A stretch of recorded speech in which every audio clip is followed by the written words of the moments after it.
Mbi 100 motorist nga Shqipëria dhe Italia janë bërë bashkë në paradën e motoristëve në qytetin e Pogradecit, duke tërhequr vëmendjen e banorëve dhe turistëve. Sipas organizatorëve, festa të tilla i shërbejnë promovimit të turizmit të një qyteti si Pogradeci, ndërsa të huajt shtojnë se vinë her pas here në Shqipëri, pasi sipas tyre tashmë ky vend është shtëpia e tyre. Kanë ardhur miq nga Shijaku, nga Lezhë, nga Italia, nga Korça, janë nga krau këte.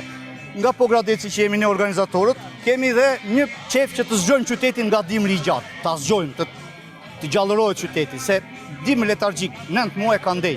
E themi me një zhurmë të madhe motorash, siç kemi gjitha motora, ta zgjojmë qytetin. Absolutisht turizëm, për promovim, për turizëm, do t'ja bëjmë Pogradecit të gjitha të themi facilitetet e mundshme që turizmi të kapi majat. Promovuar qytetet, duke promovuar turizmin, edhe unë prandaj sjell gjithë këto grupet për turizmin në Shqipëri.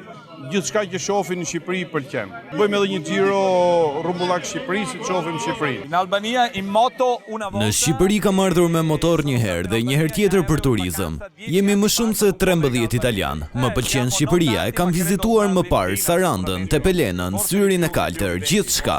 Do të rikthehemi përsëri. Çfarë do të thotë që një italian vjen në Shqipëri? Do të thotë që vjen në shtëpi.